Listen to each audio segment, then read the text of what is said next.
Okay, welcome to episode 2 of the Modern World Payment podcast. Hopefully you enjoyed episode 1. I certainly did. I learnt a lot. The second episode is all about the innovation in the payment sector at the moment and what's happening. It's a very, very fast moving sector. I've realised that being very new to it, I'll very openly admit the fact it moves quicker than I can keep up with. So I'm not in the boiler room of it all. So I thought that we'd need someone that's been inside the industry and works within innovations to explain more to me and to you guys. And no better person than eMerchant Pay Simon Kemp. So hello, Simon. Hey, welcome. Warren, how you doing? Very well. How are you? Yeah, good, thank you. Good journey up. Lovely, yeah. And thanks for inviting us on. No problem at all. I'm looking forward to hearing it. So, first question that I want to know all about, and obviously the listeners as well, is if you was to explain who you are, what you've done in the past, and where you are now, and what you're doing with eMerchant Pay at the moment. Yep, no problem at all. So, Simon Kemp, I've been in payments for about 19 years. It's been an interesting journey. So I started off selling tills and linked with an integrated card payment system, then realised actually I was really interested in the payment side of it, moved to a company called ComIdea, who were just a payment gateway. Yeah, I've heard of those guys. Yeah. And then that company got acquired by Verifone. As you know, they're a big terminal manufacturer.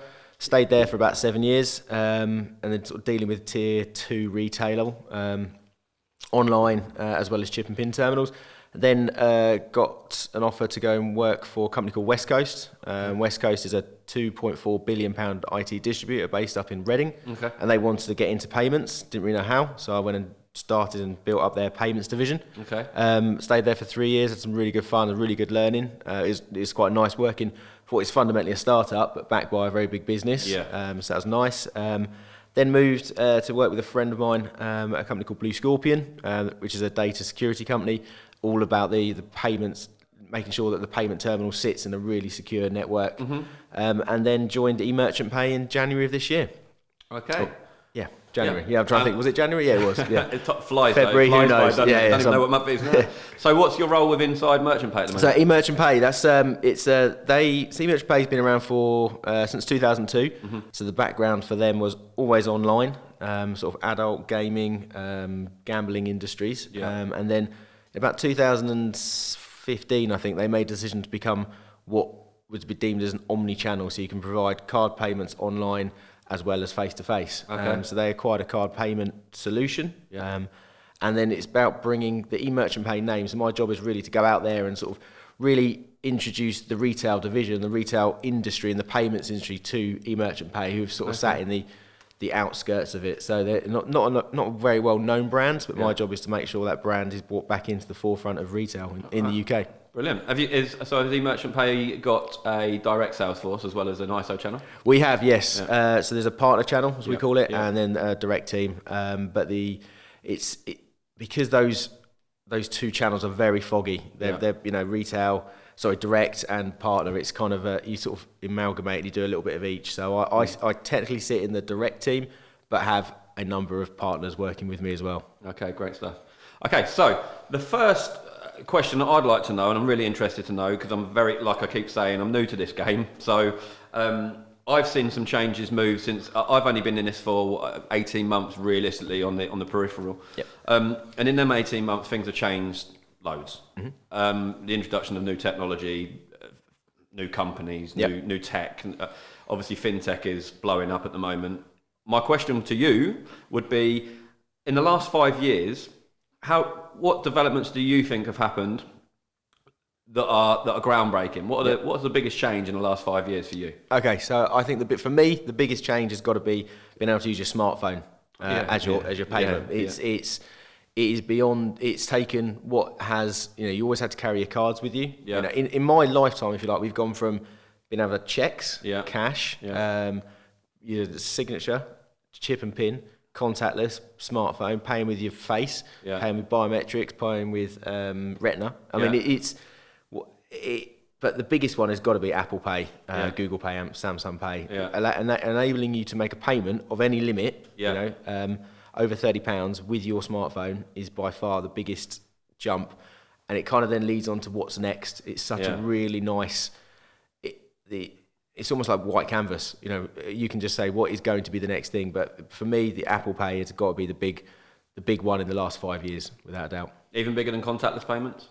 I suppose it'll yeah, contactless is really it took ages, didn't it? Contactless is strange. So Contact was first released by Barclays in 2007. Yeah. But in 2007 we hit recession. Right. So if you're a retailer and you've got these payment companies and a couple of sales guys from Verifone going, oh look, we got this new kit, look at it. Yeah, no one's interested. And then no one's got no chance, mate. I'm not spending any money. Yeah. So it took contactless a really long time. Yeah. I think 2014 was when it really kicked off. And then it kind of, as soon as smartphone technology came in, its trajectory's gone into space. Yeah. Absolutely annihilated. So with smartphones, you still actually need the piece of hardware in your hand to make the payment. So do you think that we're going to come away from that having a piece of hardware to make a payment? Like I saw something. I think it was it Amazon that I saw? It was like the first store that you could walk into a store and just pick up your stuff and walk out, and they've got some sort of scanner or like you said about the eye scanner, or I can't remember if it was in China where you go into a shop, it just scans your face and it debits your bank account. How far are we away from that technology coming into this country? Yeah, I mean it's there. There are certain companies that you can do your biometrics, but the challenge you have is you have to record your face or your thumb or your retina somewhere before you can then go and spend somewhere else. Yeah. And you've got to make sure that where you stored it is linked to the shop you're spending in.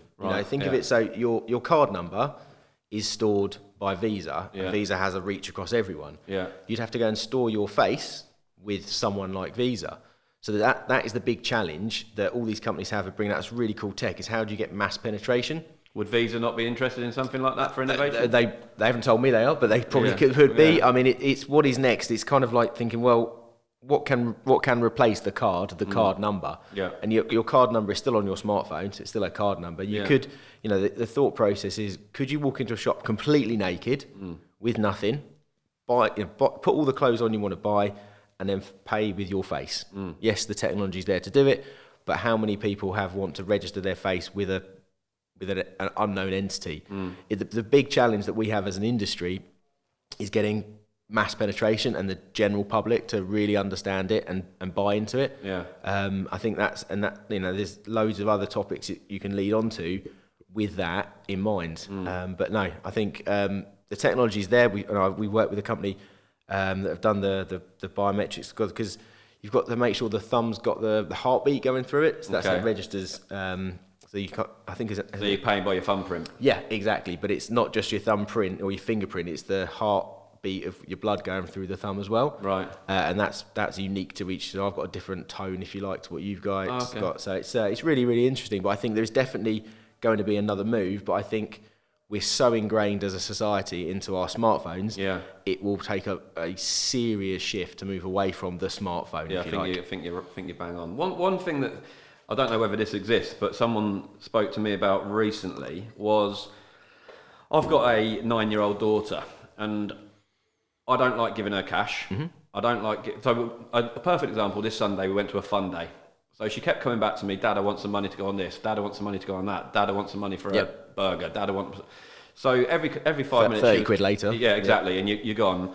Someone said to me that it's in the thought process at the moment that there's some sort of wristband that you can put on a child. On the underside of the wristband, it acknowledges that it is linked to your child. So it's like you say about the gym. So no one can steal it. Yeah, so no one can steal it. And it's almost like a contactless band. So my daughter, I could preload my daughter's wristband with 50 quid and say, once your money's run out, it's gone, don't come back, and she could disappear. Is that something that's even on them? Have you heard of anything like that? Yeah, no, absolutely. So I can't remember the name of the festival, but a festival wanted to go cashless. So they gave everyone a band. Right. Which you then, before the festival, you preloaded. You had an app on your phone which you could top up. Yeah. So you're just walking around, doing contacts technology, NFC, just paying for all your items on your band. Yeah. It's similar to I don't know if you've been to Disney World in Florida. I have, yeah. They've got the band which you can then charge, and you can pre-register your food. So you walk into the restaurant, touch your band, and it knows what you've already ordered. And wow. I haven't been recent enough to enjoy Yeah, that, I mean, it's kind of, I think 4 years ago, that was when it was released. Yeah, so the technology is absolutely there, but again, it's it's about getting general public to really buy into it. Surely that's something that shouldn't be. if that was a solution now for my child, I would take it. Yeah. Like, and surely a big player, Barclays or someone, has got to say, this is what we've got. Like, Yeah, Barclays did. I think it's called like the Bip It or Bop It or something. They did a wristband which had the contactless technology on it. So then you could just, instead of having to carry your card or your phone, you just got a wristband. Yeah. So it's all there. But again, if Barclays are doing it and Halifax aren't, then you've got. You need all of them to you do need it. all, exactly. And that was the challenge that contactless have. Barclays released it first, and I banked with Lloyd's at the time, and it took me like until about 2012 before I got a contactless card. It was like, I moved bank accounts so I could get. I think it takes someone to create the move, though, doesn't it? It takes someone to go and go, we're doing this, and then everyone will follow suit. I think it's the same with most things, isn't it? It is. Again, a company bigger like Apple, they got that sort of penetration into people's lives.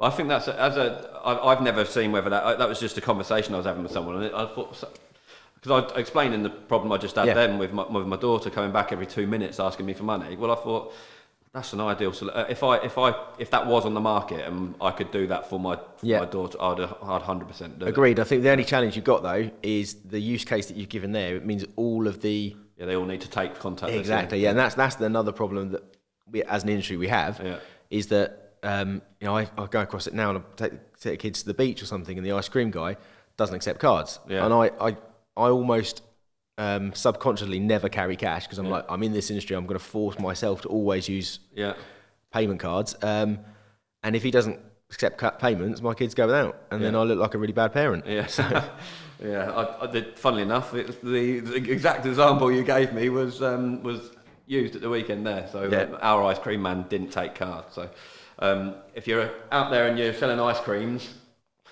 give me a shout. Give Modern World a call. That's it. Yeah. So what do you think the next groundbreaking invention is going to be? What do you think that it will be if it's not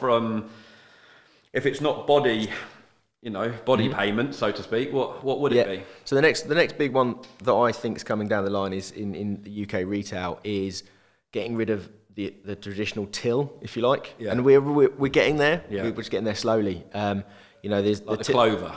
Exactly. Yeah. But taking that into, like you want to see like Top Man and the big high street brands. What they do? It's a Nike store and Apple store, obviously the ones that are leading with it, and they have their staff walking around with a smart device. But the problem is they've got a smart device and then a payment terminal, and they're still separate. I think the next big thing is a manufacturer, be it Microsoft with a Windows Surface or Samsung or the Apple iPad, is if they can split the memory, if you like, the RAM, so you have 80% of normal apps and 20% secure, and they can put the payment kernel inside there. You've then got a unit which is getting off an NFC technology. So as a consumer, I've got my phone, I just tap it onto their iPad, item paid, receipt will be in my receipt folder on my phone. And the only other challenge you've got is the security tags, which they can obviously then get rid of them by scanning it. And most people take carry bags because no one wants to pay 5p or 10p, what it is for these days for a carry bag. So that problem's gone away. So I think the big thing is to get rid of the traditional till, and then you haven't got all these queues, because all the members of staff have got an iPad or a device that can do everything, as well as order you stuff online if they haven't got it in stock. That's interesting. And sell it to you there and then, and you walk out and you're happy. So almost the traditional method of queuing could be a thing of the past. Fingers crossed. Well, I know we're British and we love a queue, but hopefully that will be the way forward. So your vision would be that people would be walking around a store with a payment card machine, and when you've got your stuff in your hand, you just scan it and off you go. I mean, the other thought process is, of course, you could then use your phone to scan everything. And then you could pay via the app that the shop's given you. But the challenge is you'd have, 30 different apps, all the shops you shop in. That almost exists, doesn't it, with Tesco's? Exactly. Just using your own, what do they call it? Your own technology. And that's similar to like taking the Weatherspoons app. Have you seen that? If there's a pleasure of going to Weatherspoons. So you go there, you sit down, you find your table, you open the app, you order your drinks, you pay, and then someone brings your drinks over. Take that into the retail environment. You walk around, you use your camera on your phone to scan all your items, pay for it, walk out. Okay, that's interesting. How far do you think we are away from all that happening? And the technology's there. Again, it's just getting one or two big retailers to do it, and then getting the general public to really buy into it. That's the problem. I think as as an entity of people, we're slow to do anything because we like what we know. Yeah. So that everything that we've mentioned so far in this conversation is all possible. Yeah. It's just getting people to actually really buy into it and do it. But then contactless was, like I say, 2007, you said? Yeah, yeah. So when did it really come to market? 2014, I think. So it's taken 7 years Yeah. but of a really good idea before it actually got executed. Yeah, exactly. Yeah, absolutely. So, and that's... Recession didn't help, I don't think, but I think once we got through that, 2011, that's still 3 years before it ever really got any momentum. And it just took a number of big banks to really get behind it. Yeah. So it leads nicely on to the next point, is people's behaviour with payments. Mm-hmm. So I guess it's a bit of a catch-22, isn't it? My question that I've wrote down is, do you think people's behaviour has changed in the way they make a payment? And do you think the UK will adopt it? And then I was going to make reference to, we've already spoke about like the face scanning, and it's almost like a catch-22 because I think to change people's behaviour, you need to have the technology in the stores in the first place, don't you? So, what do you think would be people? What would you? Here's a question: what would if you walked into your local takeaway or your local supermarket and you had to scan your face to make a payment? How would you adopt that? How would you feel about that? Yeah, I think. I always use my friends as an example. So none of my friends have got a single clue what I do because they all think it's like some dark art. So would I think my friends, I would do it because I know the security behind it would be fine. Yeah. But would my mates do it?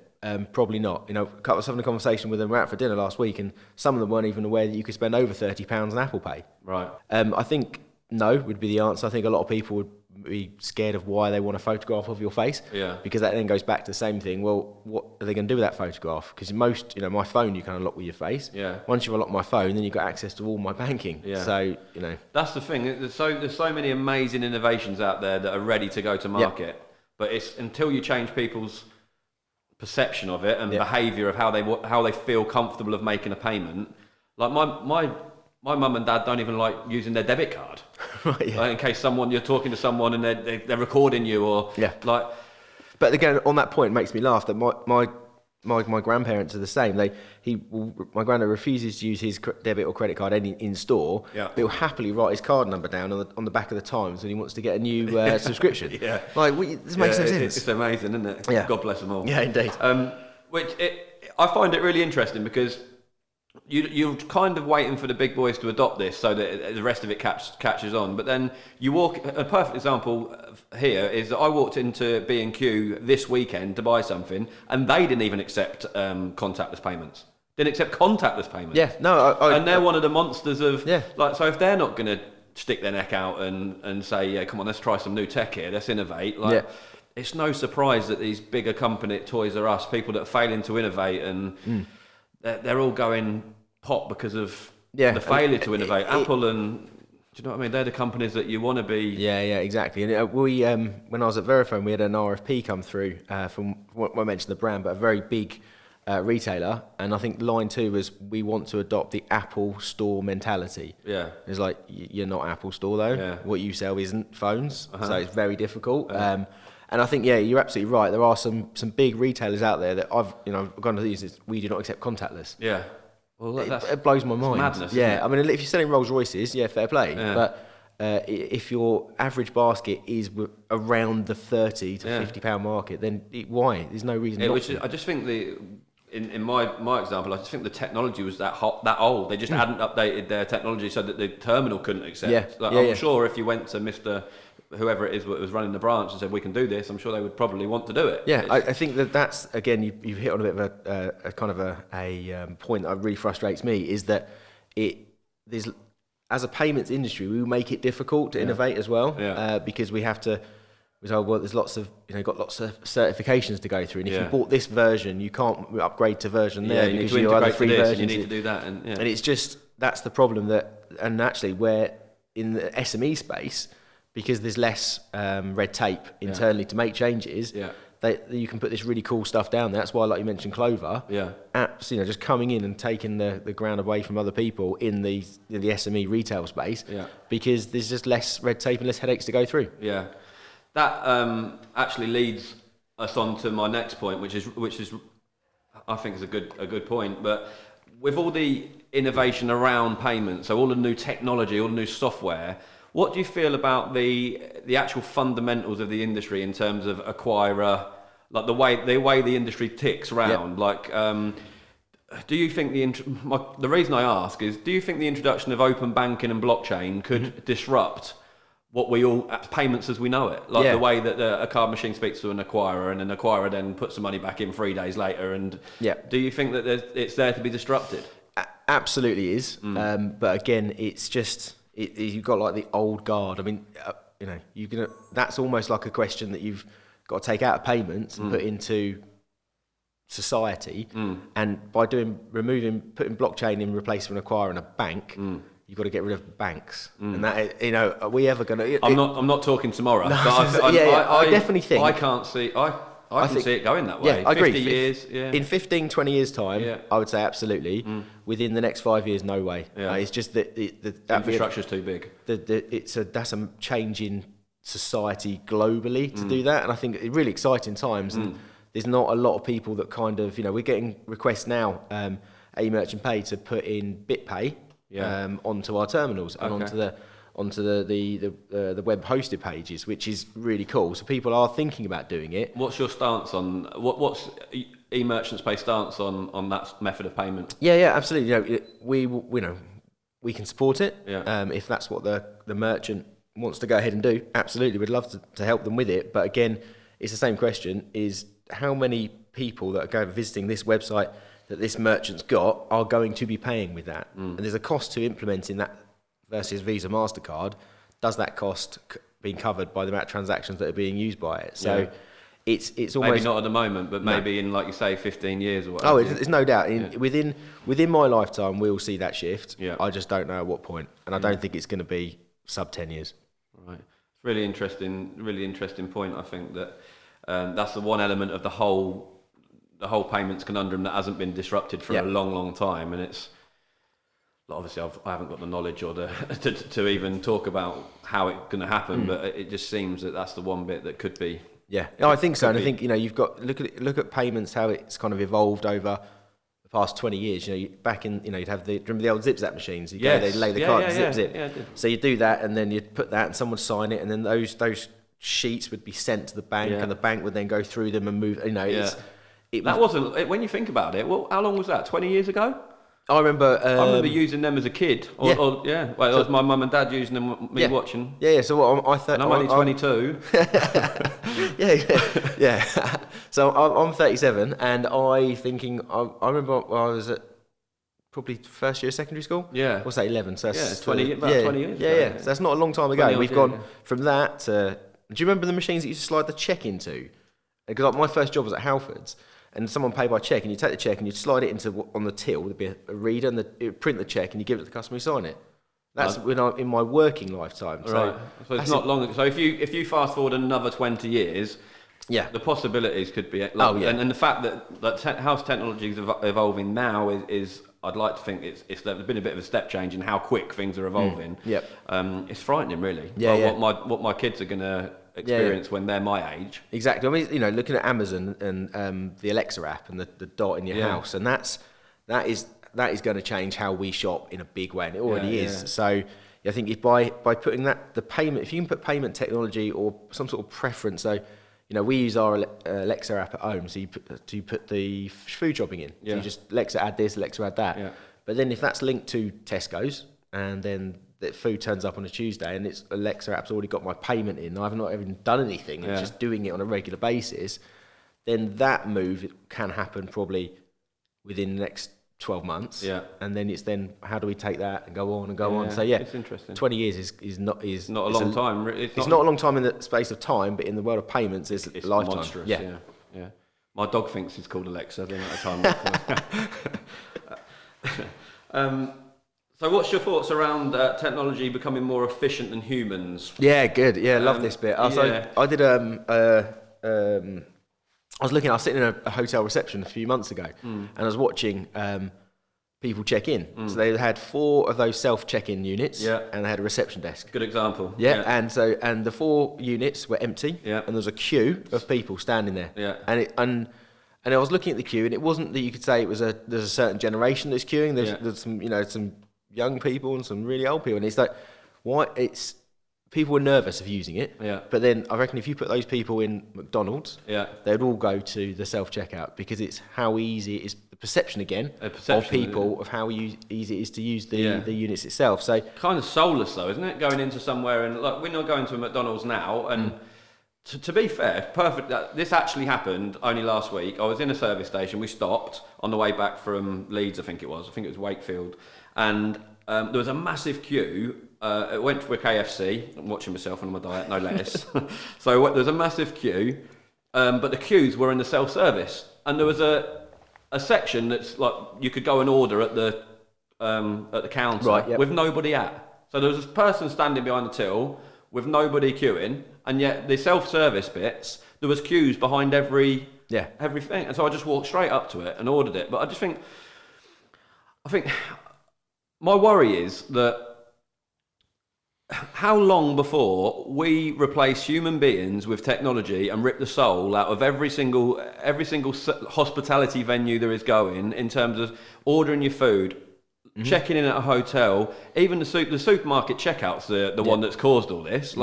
How soon before the country's not only going through a problem where we've got employment rate going up because everyone sacked everybody off because the machines can do it better, are we in danger of innovating too much within payments? Great question. It's kind of a yes or no answer. So I think, the McDonald's example is really good because when you're in McDonald's, you're in there for one reason, to get that Big Mac as quickly as you can. And I think, actually what McDonald's could scarily be at some point is there's no humans in McDonald's. You go in there, you ordered your food, machines are doing it all, pops out, got your burger and off you go. And you haven't spoken or seen another human being in a McDonald's. That I think is possible. But then if you go to... Do you like the sound of that though? Well, I'm not... You're not asked? No, well, when you do go to McDonald's to get the Happy Meal for the kids, you want to get out there as quickly as possible. I don't have an issue with that, but I'd really hate if you went to a nice restaurant and a robot turned up and took your order, you lose that interaction. So I think as human beings, we always want to interact with other human beings, but there are certain environments where you're not that bothered. And I think the self-service is... I love the McDonald's one. I think the Wetherspoons and McDonald's, I'm showing really classy here, aren't I? Yeah. And it's they're really good use of technology to get rid of that pain queuing. As society... But does it though? This is the thing. Does it? Like you just said, you walked into a checkout at a hotel and there was a queue still of people waiting to check in using technology. Well, oh no, sorry, the queue was at the reception desk with the human being. Oh, I see. So people were queuing. No. So maybe I'll explain. So people were queuing to talk to a human being versus use the self-serve checkout. Oh right, okay. That's what I thought was really strange. Yeah. And the one person that did walk over and use the self-serve checkout checked in real quick, and then he's gone, and he didn't bother. And it's like, well. So why are we? It goes back to the thing. Do we just like queuing? Is it a mind? Is it a human mindset thing that we actually do want to speak to somebody? Yeah, I mean Argos is a great example. That they used to take your little ticket to the lady or someone at the counter, and they'd input it, and then you'd go and wait for your item to pop out. And now they do self-service. They don't have that counter anymore. Yeah. So I think a lot of stores are adopting it, aren't they? That sort of. I think Screwfix is very similar, isn't it? And like say Argos, they had that model years and years and years ago, didn't they? And even McDonald's have got an app now. My friend was telling me use it where you order your food on the app, and then obviously your phone location services knows where you are. So you then, as it gets closer to McDonald's, it starts cooking your food. That's mental. That is mental. Yeah, but I haven't heard of that one. That's the thing.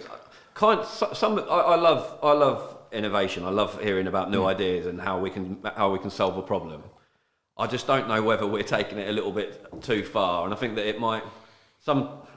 Are we trying to solve a problem that doesn't really exist?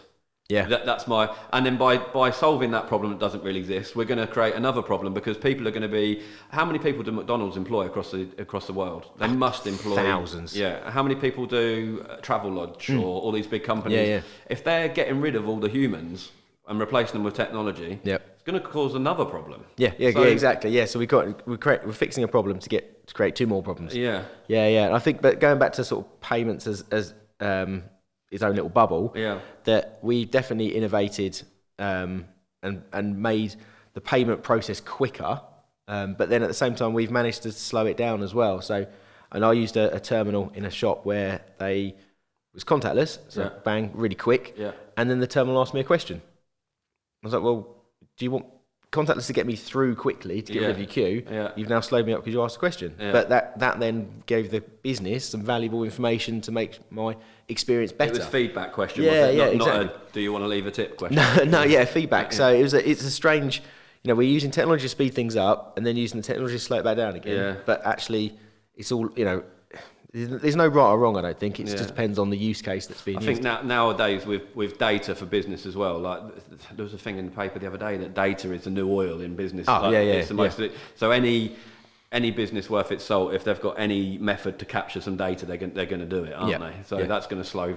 And if they do it at the point of payment, then probably not the wisest move. But I can see why they would do it. Yeah. So there's some I've seen some technology before where if you've become a member of this shop's loyalty scheme and you've used your mobile phone, you can then, as you walk into the shop, it knows you're in the store. Yeah. And when we were at West Coast, I can't remember the brand was showing us, but then if you're in a generation bracket, they would then change the lighting and the music would change depending on the age of the person that's walking around the store. Oh, wow. And it was a big enough store that you can have obviously different zones. That's crazy. Isn't Yeah, it? I mean that's another level. One of our, what you just said there about beacon marketing, where it sends out a message to people within like a vicinity within a vicinity. Yeah. Like one of our EPOS providers actually have that app so that you can have it on your EPOS. And so, for instance, if you're sitting there in an empty pub on a Friday afternoon, you can literally program it and say send a message out on a 20-mile radius to everybody to say that it's happy hour, it's £1 a pint. Yep. And you press a button on the EPOS and it sends Off it it out to goes. everyone. I think that's clever. I think that's good. Yeah. No, this definitely. We worked with a retail brand that was like looking to open a new store. I think it was in Hemel Hempstead, and there was 3 units along the high street, and they couldn't work out which one it was that was best to go for. So they put beacon technology in the front store of each store, and put a signpost, a big sign that says, we're coming. Blah blah blah. Look at some offer that's in small, and they recorded which offer got read the most. So they could work out, actually, this store's better because it gets the flow of traffic of people walking past. So there's using so much cool technology to actually benefit business. But I think you're right. We've got to make sure we don't fix one problem and create 2 more. Yeah, I think you bang on, to be honest. I think that I love it, to be honest. It is something that I really enjoy. I really enjoy looking at something and going, how can we fix that, or how can we do that better? And obviously, there's far more qualified people in this sector that do it. But I really enjoy looking at the problems that are being fixed, but then sometimes, like you say, there's problems that don't really need fixing, and it's just innovation for innovation's sake. My own view, I think that walking into somewhere where humans are replaced by a robot, or they've been replaced by just basically a large Apple pad. I think that's. There's part of me that just feels sad that I've walked into somewhere and I haven't got a human interaction. I think part of McDonald's is his brand is the happy smile and what do you want today, sir? And to remove that from a brand like McDonald's, I think they're selling out their soul a little bit. Yeah, no, that makes perfect sense. But I've got to disagree with you slightly on that, because I think that I've been in this industry for a long time, and seeing some of the changes is unbelievable. And I think anything that can speed the process up that's good for the customer. And this is a really big point, that lots of people innovate and they don't have the customer at the forefront of their thinking. Yeah. And you've got to think, right, what is the best thing I can do for my customer? And just creating something for the sake of creating it always fails. And I think you are right. I think there's definitely it becomes soulless, but that's why McDonald's should then say, right, we've now got this, and they haven't, don't get it wrong, a soulless unit. Yeah. What can we do to inject it? Yeah. So maybe they go, I remember, I asked my daughter who's 7, do you know who Ronald McDonald is? She had no clue. Yeah. And he disappeared. I don't know when he disappeared. Yeah. On their branding. It brings something like that back in again to then make it more lively and less soul. I don't know. There's loads of stuff they can do. Who are we to question McDonald's business model? You know Exactly. But it just for me personally to walk into a McDonald's where we shouldn't really keep saying McDonald's, but walk into a fast food store where there is no one behind the counter to speak to. And for me particularly, I'm right fussy, so I have plain everything. All right, you just bread, burger, bread. Yes, exactly. So if I haven't got plain on my options, it causes me a massive problem. Right. And if the burger, 9 times out of 10, the burger always comes out with lettuce in it anyway, so I have to go back and say, my plain burger's got lettuce in it. And if they haven't got anyone to do that to, I'm right stuffed. Yeah, that's a good point. And I think it's the same when you go to a restaurant and they turn up with an iPad and you've got a very specific requirement for your food, and if that's not options not on there, they're just looking at their iPad like, can't do that. It says no. Yeah, exactly. Which is that. Well, if you had a piece of paper in the right, you go and talk to the chef. Yeah. There's always the argument for when you're in an industry with so many variables, it's difficult to create a bit of technology that will capture every variable. Yep. We struggle with extreme events, even where we've got so many variables in how many events we offer, how many coaches we've got, what locations. We struggle to create a CRM that can capture everything, all the times a day, all the pitches we've got. By the time you've multiplied them all, it's just too many. Manageable. Yeah, and when there isn't, it's like when you're trying to innovate a bit of software where there is no guidelines, at least we have got kits, people, locations, but we don't know what you want in your head. We don't know what food you want. So how can we? Yeah, I just think it's difficult to innovate when you got no sort of. I think that's goes another massive question of as soon as you can get a computer to really think in the way a human brain thinks. Yeah. I mean, I don't know enough about that, but the human brain's massively impressive. Yeah. And the way we think about things, I think about things differently to you. Yeah. How can you get a machine to think same as me, but then same as you as well? It's well, the human brain created the computer, didn't it? Not the other way. There you go, fair play, yeah. Deep.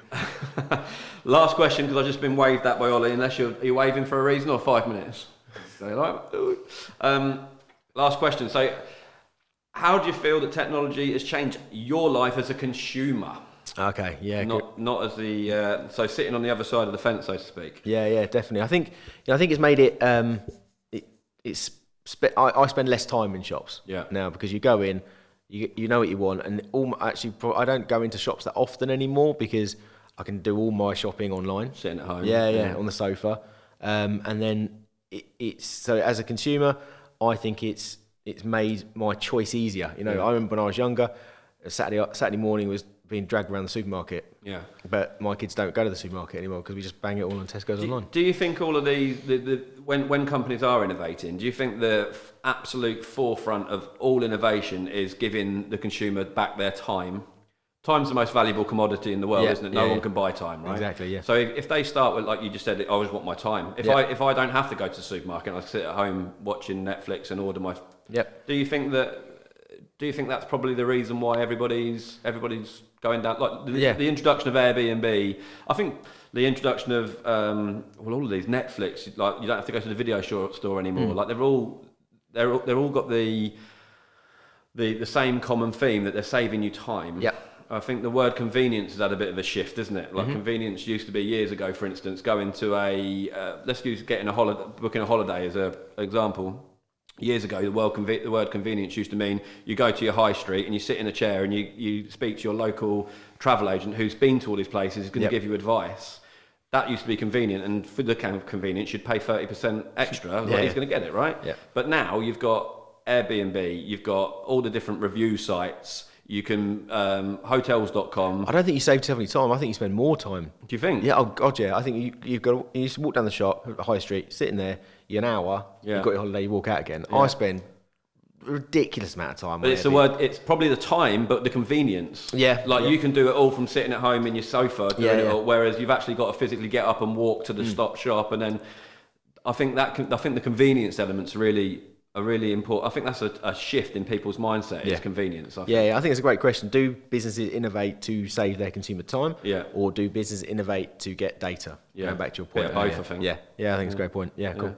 Right. Well, unfortunately, our 40 minutes is up, so that went quick. Yeah. I probably could have gone on for a bit longer. Indeed. Yeah. That's really good. But thank you very much for coming in. Really appreciate it. Great to talk. I could have gone on for a long time. So that's the end of episode 2. This will be going out. I'm not going to tell you when, actually. So keep your eyes peeled, and I'll introduce episode 3 very soon. Thank you. Thanks.